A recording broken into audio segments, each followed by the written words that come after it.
Good evening and welcome. The hysteria, the theatrics, the spectacle that Mahua Moitra probably hoped to gain some empathy and some sympathy is not happening. The fact is, she's corrupt. Now, a corrupt person screams and shouts and gets hysterical and does drama doesn't change the fact that the person is a corrupt person. If you're corrupt, you're corrupt. You do all the drama you want. So Mahua Moitra is corrupt. And why is she corrupt? Because she has compromised for her selfish interest, for her personal interest, possibly a material interest, the security of the Parliament of India. She has sold her parliamentary access, ladies and gentlemen, and that's what makes her corrupt. If a corrupt person says, oh my God, I'm being victimized, who's going to believe them? So bottom line is, she's a corrupt person. She should be punished even more. Ladies and gentlemen, this entire congregation of support, the systemic unity to defend an act of corruption by the India Alliance is a comical thing. It's a comical. It's a comedy show by the Lutyens cabal, what they are doing. Ludicrous in my view.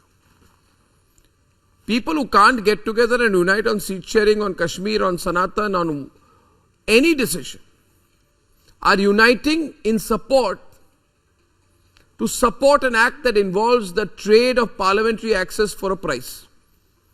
Mahua, whose instability in public utterances, in my view, should be studied closely. She has a problem.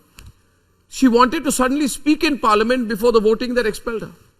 This is a person, ladies and gentlemen, who staged a walkout shrieking and shrieking and shrieking and screaming when she was given a chance to explain before the ethics panel.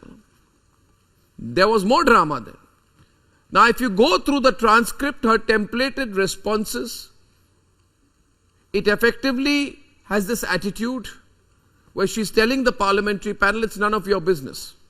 She won't listen to the parliamentary panel. She wants to tell Parliament and explain her position. And all of Mamta's MPs and the Congress were on their feet, fighting to defend the right to freedom of expression for a person who has traded for a price. And I keep repeating this. She has traded, she has sold for a price her parliamentary access to someone with monetary interest on foreign soil. This is some next level pseudo-wokeism we are seeing. This typical stale, stupid pseudo approach of dragging freedom of expression into everything. How stupid can you be? How stupid can these pseudos become? This is corruption. It's not freedom of expression. It is sale of parliamentary access. To those stupid people, I would have to say, when you sell your parliamentary access, you don't justify it saying democracy. It's madness. Ladies and gentlemen, beyond the comic antics and theatrics, what this 495-page Ethics Committee report indicates in no uncertain terms through careful scrutiny of mapping of IPs is that it was not at all Mahua sitting in Dubai through one revelry trip or the other. She went on about logging in and logging out, because out of the 47 times her login was used from the United Arab Emirates, not one of them were on the dates that she was in Dubai. So that was also a lie. How many more lies, Mahua? How many more lies? Complete stupidity of this brigade. What is also certain is that this now moves not only to the CBI to investigate, but also the angle of national security will become the central point in addition to corruption. Because Mahua could not only be a corporate plant into parliament, she has also opened up the privy she had as an MP to bills like those concerning Jammu and Kashmir, to a businessman sitting abroad. Complete compromise of national security.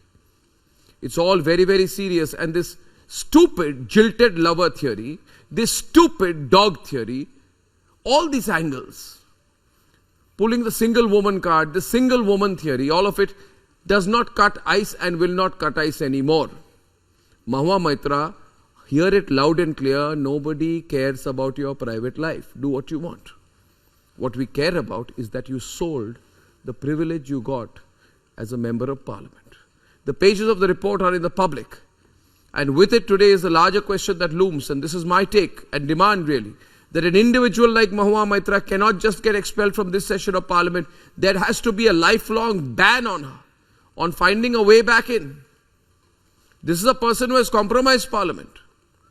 She has to be banned lifelong from Parliament, because for far too long we have naturalized, we have accepted, we the electorate have soaked in all kinds into Parliament under the qualification that someone is innocent till proven guilty.